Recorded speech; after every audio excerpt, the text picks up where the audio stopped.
안녕하세요. 대회 박태욱입니다. 자, 금일 바이넥스 주가가 52주 신고가를 다시 한번 갱신하면서 우상향의 모습을 보여주고 있는데요.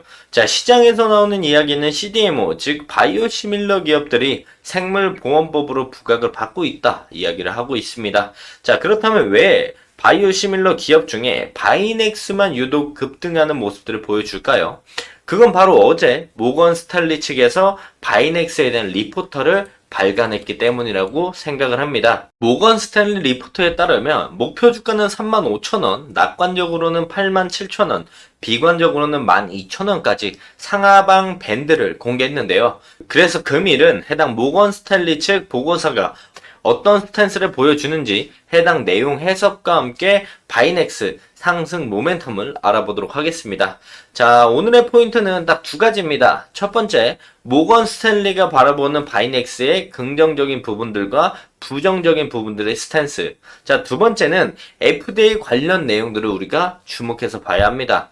영상 최대한 간단하게 진행할 예정이니까요. 집중해 주시면 감사할 것 같습니다. 자, 그래서 제목들을 우리가 확인해 본다라고 한다면 사실상 생보법 패스트 트랙 통과는 저저번 주에 진행이 되었죠. 근데 이제 금일 생보법에 대한 얘기들, CDMO 관련주들을 부각을 받으면서 바이넥스만 튀었던 건 모건 스탠리 보고서의 영향이었다. 그래서 FDA 통과 이후 우시 물량들을 가져올 수 있는지에 대한 부분들이 오늘의 포인트라고 볼 수가 있겠습니다. 보시면은 바로 어제죠. 18일 날 바로 모건 스탠리 측에서 바이넥스에 관련된 리포터를 발간했습니다. 해당 내용을 좀 정리해서 말씀을 좀 드리자고 한다면, 자, 바이넥스는 뭐 하는 회사인지 기본적으로 나와요. 바이넥스는 한국의 중소형 바이오 의약품 CDMO 업체로서 제약사, 바이오테크, 바이오벤처 등을 주요 고객으로 두고 있고, 바이오 의약품의 개발과 생산 과정을 맡아서 수행하는 기업이다 라고 볼 수가 있겠고요. 즉 바이넥스는 CDMO 기업 중에 하나, 생보법의 수혜를 받는 기업 중에 하나라고 볼 수가 있겠죠. 자, 해당 내용들이 이제 모건 스탠리 리포터에서도 확인할 수 있었던 내용들인데, 해당 내용들을 확인해 보면 한국어로 좀 직역해서 돌려보면 생물보험법 법안에 대한 이야기가 나옵니다. 2024년 9월에 미국 하원이 통과시킨 생물보험법 법안이 중요한 기회를 작용을 할 것이다. 이 법안은 중국 CDMO 기업들과 미국 기업들 간의 거래를 제한하는 내용이 포함되어 있고, 이로 인해서 중국이 아닌 비중국 CDMO 업체들, 특히 가격 경쟁력이 있는 중소형 기업들이 혜택을 받을 가능성이 높아진다 라고 되어 있죠. 바이넥스는 글로벌 상위 CDMO 기업들보다 가격이 약 30% 저렴해서 큰 이점을 가질 것으로 평가를 한다라고 보고서에 나와 있습니다. 자, 다음 화면으로 좀 넘어가서 확인을 해본다고 한다면 생물보험법 법안, 미국 생물보험법 법안 통과, 그러면 바이넥스 신규 고객 확보, 가동률 상승의 기반이 마련되면서 이게 수혜로 작용할 것이다. 이거는 이제 생보법 법안 통과로 인해서 이제 CDMO 업체들이 전체적으로 얻어갈 수 있는 수혜라고 볼 수가 있겠고요.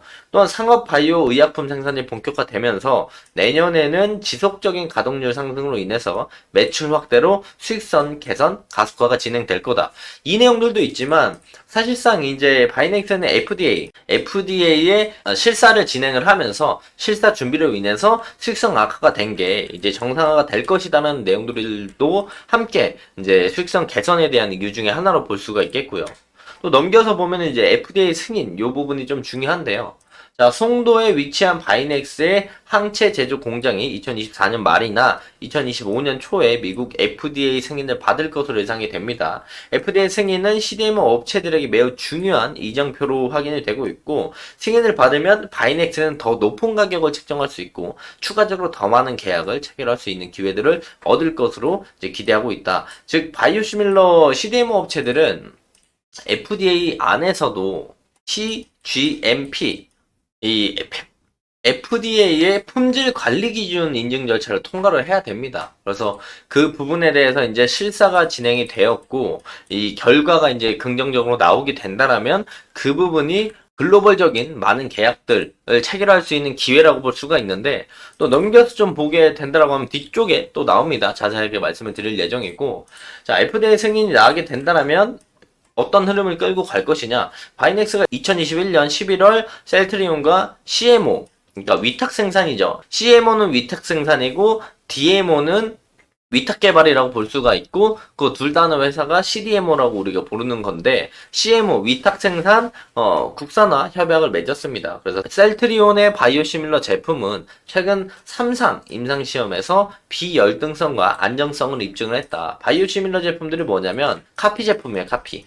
이 기본적으로 이제 특허를 내고 그 약에 대한 특허 기간이 끝나게 되면은 다른 회사들의 바이오시밀러 업체들이 이 카피 제품을 만들 수 있어요. 이 카피 제품도 임상이 다 끝나고 나서 상용화가 된다라면은 더 낮은 가격에 같은 효능이나 더 좋은 효능으로 바이오시밀러 제품들을 생산할 수가 있겠다. 그래서 이제 셀트리온 측에서 바이오시밀러 제품을 최근 임상 3상 시험에서 안정성을 입증했기 때문에 이제 상용화만 남았다라고 볼 수가 있겠죠. 그래서 그 부분을 바이넥스 측에서 CMO 위탁 생산을 협약을 맺었기 때문에 이 셀트리온의 바이오시밀러 제품 임상 3상 시험에 대한 결과가 통과가 된다라고 한다면 바이넥스 CMO 생산에도 긍정적으로 볼 수 있다. 그래서 최근 셀트리온은 미국 식품의약품에서 바이오시밀러 품목 허가를 신청한 가운데 통과가 될 경우에 위탁 생산 업무 협약을 맺은 바이넥스가 수혜를 본다라고 볼 수가 있겠고요. 또 넘겨서 조금 더 보면은 바이넥스가 송도 1공장에 올해 상반기 중에 FDA에 강화된 의약품 제조 및 품질 관리 기준 CGMP 실사를 진행을 했습니다. 앞두고 있는 게 아니고 진행이 됐고, 이게 6월달, 7월달에 진행된 걸로 알고 있는데 진행을 앞두고 있다는 기사도 있고 진행이 됐다는 기사들도 있어가지고 제가 금일 조금 있다가나 아니면 내일까지 해서 담당자 IR 통화를 진행해서 실사가 끝났느냐 한번 질문을 해서 답변을 받으면 다음 영상에서 제가 말씀드리도록 할게요. 네, 제가 찾아본 내용으로는 6, 7월에 실사가 진행이 됐고요. 그리고 아직 결과는 나오지 않은 상태입니다. 승인은 아직 나오지 않은 상태이기 때문에 이 실사 여부도 한번 물어보고 결과도 언제쯤 나올 수 있는지 제가 질문을 해서 답변을 받아가지고 말씀드릴 예정이니까 저희 데이업에서 이 바이넥스 영상 조금 기다려 주시면 감사할 것 같습니다. 그래서 이 공장은 바이오 의약품 전문 생산 공장으로서 실사를 받는 이유는 셀트리온이 FDA로부터 바이오시밀러 품목 허가를 받게 될 경우 바로 위탁 생산을 하기 위한 목적이다. 즉 이게 어떻게 해석을 우리가 간단하게 해볼 수 있냐면 셀트리온이 카피 약품을 FDA로부터 허가를 받으면 이걸 누가 생산하나? 바이넥스가 생산한다. 근데 바이넥스가 생산을 할 거면 이 CMO 위탁 생산을 할 거면 이 CGMP를 통과를 해야 돼요. 요걸 통과해야만 미국에 생산하고 판매할 수 있거든요. 미국에 판매를 할 수 있거든요. 그렇기 때문에 요 품목 허가를 셀트리온을 받았을 때 바이넥스도 바로바로 위탁 생산을 하기 위해서 이 CGMP 요 실사를 진행을 한 거다라고 보시면 좋을 것 같아요. 왜냐면 이제 셀트리온 측에서 바이오시밀러 카피아품의 품목 허가를 받았는데 바이넥스 측에서 이걸 통과를 못했으면 바로 생산이 안 되잖아요. 그렇기 때문에 셀트리온이 요 FDA 바이오시밀러 품목 허가 받는다는 가정하에 바이넥스도 바로 생산하기 위해서 CGMP를 이제 실사를 진행을 했다라고 보시면 좋을 것 같습니다. 또 넘겨서 보면은 원래 바이넥스의 바이오 CDMO 사업은 그동안 다품종 소량 생산 위주였지만 이번 실사를 통과하고 셀트리온 바이오시밀러가 FDA 허가를 받아서 상업화가 진행이 되게 된다면 매출 확대의 전환점을 만들 수 있다라는 게 회사 측의 주장입니다. 즉 매출로 직결적으로 이어질 수 있다라는 거겠죠. 또 추가적으로 이제 지금 보시는 화면은 시장 성장성 관련된 사진인데요. 모건 스탠리 보고서에 따르면 시장 성장 전망을 어떻게 보고 있느냐? 바이오 의약품 CDMO 시장은 2029년까지 연평균 22% 성장할 것으로 전망을 하고 있고, 바이넥스는 송도와 오송 공장의 바이오 리액터 시설을 최대한 활용을 해서 매출을 극대화시킬 것이다. 특히 오송 공장의 5,000리터 바이오 리액터는 아직 가동되고 있지 않지만 2024년 하반기에 글로벌 헬스케어 기업과 계약이 성사될 가능성이 높다. 이 계약이 체결되게 된다면 바이넥스의 매출에 긍정적인 큰 영향을 미칠 것으로 보이고 있다라는 게 모건 스탠리 측에서 이야기하는 시장 전망이자 바이넥스의 전망이라고 볼 수가 있겠고요. 또 재무적인 부분들과 이제 판매 리스크적인 부분들도 우리가 볼 수가 있는데 2023년에는 영업이익률이 1%에 불과할 것으로 예상이 되지만 2029년까지 25%로 확대될 전망이다. 이는 바이넥스가 CDMO 사업에서 완전 가동 시 최대 36%의 영업이익률을 기록할 수 있다는 예측을 기반으로 작성이 된 거고 2023년부터 2029년까지 매출도 62억에서 206억으로 크게 증가할 것으로 예상이 된다. 그래서 우리가 쉽게 그냥 네이버에 바이맥스만 쳐보더라도 우리가 예상 컨센을 좀 볼 수가 있습니다. 그래서 예상 컨센을 가져와서 우리가 확인을 해보게 된다라고 한다면 연간점으로 봤을 때 2025년과 6년에 넘어가면서 영업이익이 당기순이익이 흑자로 돌아서면서 매출액도 뛰는 그런 모습들을 우리가 확인해 볼 수가 있겠죠. 그래서 이제 이런 상승 모멘텀들은 있지만 우리가 리스크적인 부분들도 대비를 해야 됩니다. 리스크적인 부분들은 판매와 마진이 예상보다 낮을 수도 있다. 그리고 생물보험법이 지금 패스트 트랙으로 넘어갔지만 여기서 이제 추가적인 뒤에 일정들이 있어요. 그 뒤에 일정들이 지연이 되거나 통과가 되지 않을 가능성도 우리가 낮지만 열어두고 봐야 된다. 그리고 공장 운영에 차질이 생기거나 중단이 될 가능성도 충분히 있다. 이게 여러 가지 이유가 있어요. 뭐 화재가 있을 수도 있고 아니면 CGMP 요게 실사가 진행이 됐지만 인증이 안 될 수도 있는 가능성도 우리가 조금은 열어두고 봐야 된다라고 말씀을 드릴 수가 있는 거고요. 생물보안법으로 인해서 이 중국 우시를 대체 가능한 공장은 전 세계 4개뿐이다. 국내에선 바이넥스를 좀 기대하고 있다라고 보여지는데 여기서 이제 빠져 있는 게 삼성바이오로직스죠. 삼성바이오로직스가 빠져 있는데 글로벌 중소형 바이오 의약품 CDMO 설비 현황입니다. 그래서 이 삼성바이오로직스는 중소형 바이오 의약품 CDMO가 아니기 때문에 빠졌다라고 볼 수 있겠고 중소형 기준으로 따져봤을 때 이 글로벌 GMP 보유 여부가 매우 중요해요. 그래서 CGMP 그리고 EU GMP가 이렇게 나뉘는데 EU GMP랑 CGMP는 뭐냐면 요게 미국 그리고 요게 유럽 쪽입니다. 이 GMP가 원래 기본인데 C가 붙는 거는 국가에서 이제 제정하는 기준안이거든요. 그래서 제일 최근의 기준안이다. 그래서 CGMP 실사가 오면은 GMP랑 얘기를 해서 이제 통과될 확률이 좀 더 높아지는 좀 더 까다로운 게 CGMP라고 볼 수가 있는데 어쨌든 요거 두 개 다 통과가 되면은 유럽이랑 미국 요쪽에 다 이제 약을 팔 수 있는 거죠. 그래서 요거 두 개 다 통과한 회사들이 국내에서는 이제 롯데 바이오로직스 우리가 하나 이렇게 볼 수가 있겠고 나머지 회사들이 7개가 있고 요 밑에 바이넥스가 있죠. 바이넥스는 EMA 통과가 완료됐고 이제 CGMP 미국 쪽 요거 실사 진행한 거 요것만 이제 보유를 하면 지금 바이넥스는 요 안에 들어갈 수 있는 부분들이 되는 겁니다. 그래서 설명을 좀 드리면 생물보안법 적용 대상 컴플리트 지노믹스, 우시바이오로직스 중국계 회사들과 업무 관계를 맺고 있는 미국 회사들의 파이프라인 중에 영향권이 있는 품목은 120개로 추산이 된다. 이 중 절반 이상이 임상 단계에 해당되고 있고 약 30%는 전임상 등 초기 단계에 해당하는 것으로 파악이 되고 있고 현재 시중에 판매되고 있는 상업화 제품 CDMO 시장보다 현재 임상 혹은 전임상 단계로 개발 중인 제품 CDMO 시장에서 교체 수요가 예상이 되고 있다. 즉 지금 그 바이오시밀러 업체들이 CDMO 진행을 하고 있던 상업화 제품이 된 이 시장보다 앞으로 전임상 단계 개발하고 있는 이 제품들의 CDMO 시장에서 교체 수요가 발생할 가능성이 있다. 상업화 단계 제품들은 대량 생산하는 대형 CDMO보다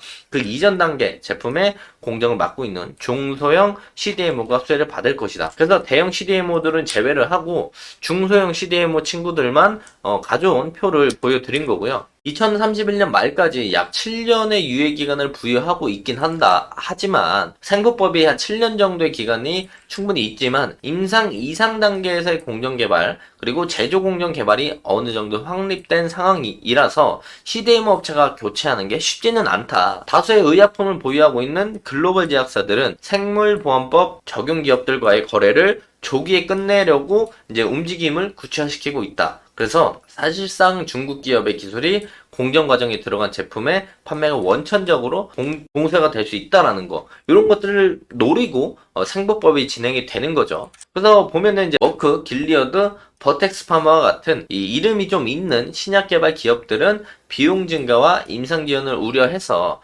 다른 CDMO 기업들을 찾고 있는 스탠스를 보여주고 있고, 이 미국의 BIO의 최근 설문조사를 보면은 125개 결과의 응답 중에 그 기업 중에 79%가 중국 바이오 기업과 거래를 하고 있다.